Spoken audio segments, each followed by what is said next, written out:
Welcome, everyone. This is the Monday edition, February the 7th already, 2022. This is the NBA Triple-Double Show, presented by the Predictive Playbook and presented to you by SportsMemo TV. And as always, I have my favorite pal and co-host, Ronald Cabang, in the house. Welcome to the show, Ronald. For the shows, the last 26, believe it or not, and we're going to mention this from time to time. Don't want you to focus on the record and only come to our show for the record. We want to provide information too. But we are at 67% over 27 shows, and that's pretty darn good. So let's see if we can continue those winning ways, and we'll get started right away with this matchup. I'm calling this play the contrarian play of the day, Ronald. And it's the Phoenix Suns versus the Chicago Bulls. Phoenix is 9-1 straight up over the last 10, 6-4 against the number. They're 4-6 over that span. And the Chicago Bulls are 5-5 straight up, 5-4-1 against the number, 7-3 over under, and have posted 6 consecutive overs. So we have some trends and to take off of Ralph Michaels and Kelly Stewart of the Bet On It show. We have some TNA here, trends and angles.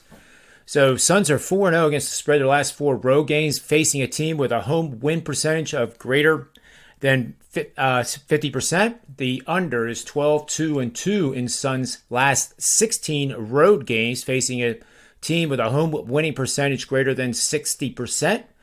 The Suns are just 1-6 against the spread the last 7 Monday games. Suns are 6-1 against the number of their last 7 road games. The over is 6-0. The Bulls' last 6, as I mentioned, when they're starting 5 players combined for more than 160 minutes in the previous day.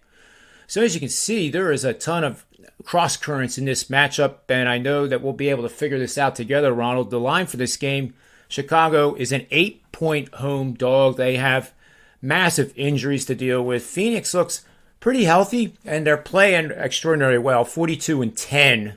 They're 20-5 on the road. The total here is 227.5. What do you see any betting opportunities in this matchup, Ronald?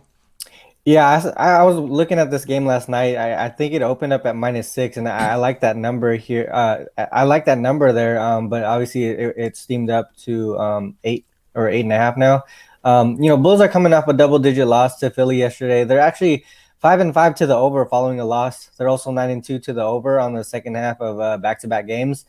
And they've gone over in 8 of their last 9 games overall. I think they're going to be mainly an over team until Caruso and Ball come back. They're the 2 key guys that really, lead their defense. Especially earlier in the season, you could see like a huge impact and a difference in how they play with both of those guys on the court versus when they're both injured.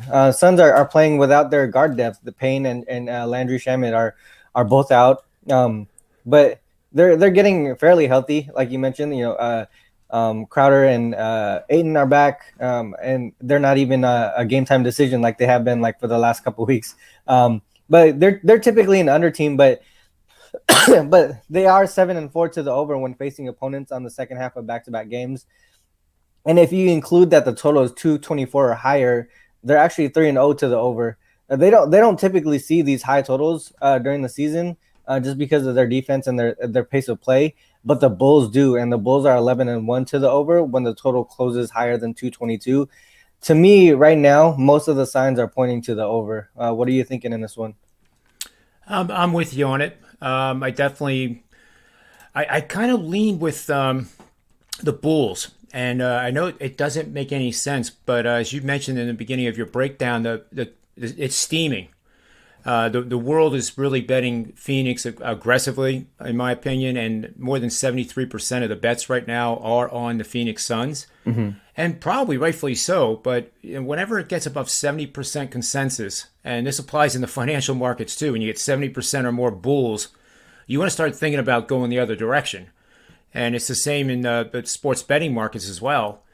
So I lean cautiously right now on the Bulls, but I really do like your over. And I think if the Bulls cover, it's going to go over the total probably by a lot. So I'm aligned with you on this. Okay.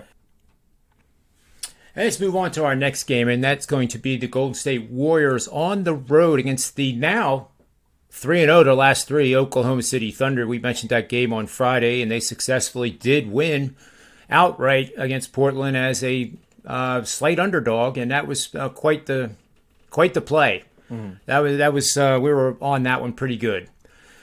In this matchup, we have similar to the Phoenix Suns game. You have basically the two best teams in the league between Golden State and Phoenix. Nobody's really even close, in my opinion. But the public is all over the Warriors again here. There's 68% of the bets are on the Warriors. Only 32% are on the Thunder at this point. The Thunder are at home as a double-digit 12.5-point underdog.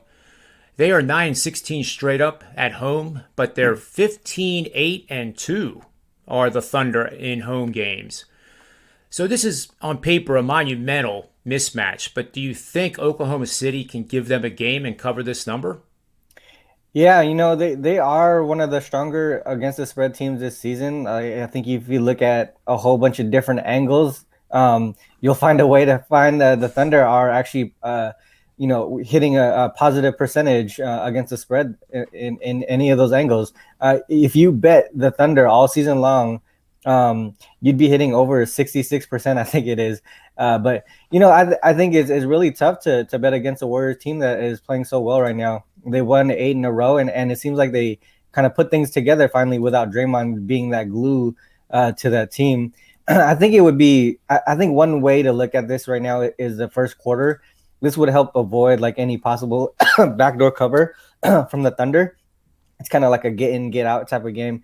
The Warriors are 7-5 against the spread this season as double-digit favorites, but their average first quarter margin in those games is 4.1 points, and the Thunder are 10-4 against the spread as double-digit dogs, and their average first quarter margin is minus 5.2. So if you can get that first quarter, with a little bit of value there, I think that might be the way to go. That would cause a lot of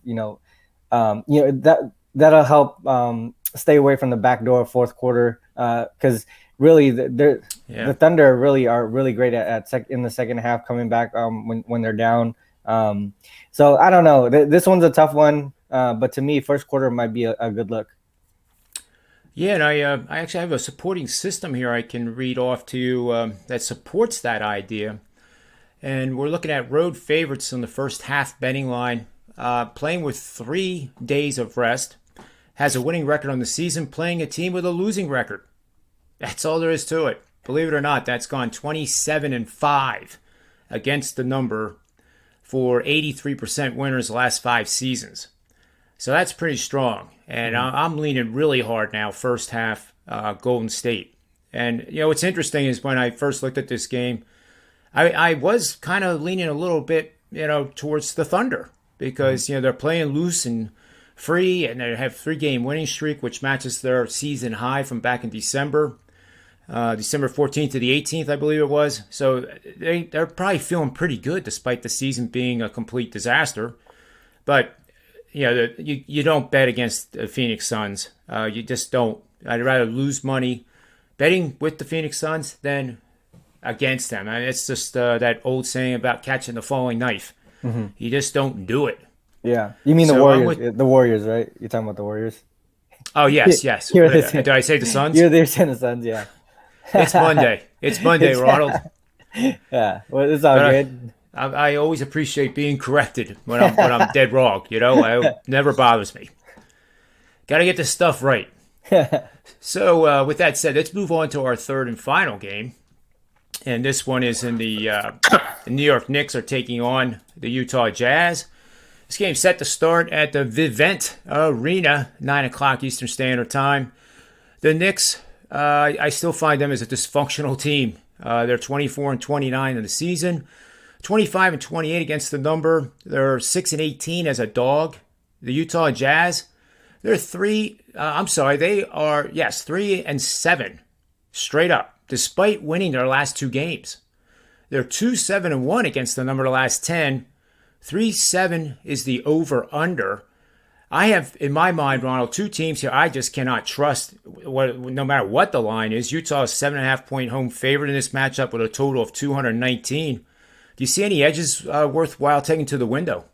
No, this is a tough game. The Knicks aren't playing well at all right now. They're 2-8, like you mentioned, 2-8 straight up. Their last 10 games, including that OT loss to the Lakers when they were up by 15 at half. And Jazz, they are on a 2-game winning streak. Having Mitchell back is a big boost for them offensively, but they're still without Gobert, and Clarkson and Rudy Gay are game time decisions tonight. So they still have some roster issues there, the injury issues. This one it really is a tough game. I can see things from both sides here. Knicks are 7-12 against the spread against teams with a winning record, but they do make adjustments after allowing 120 points in their previous game, and they're 5-2 against the spread in those situations.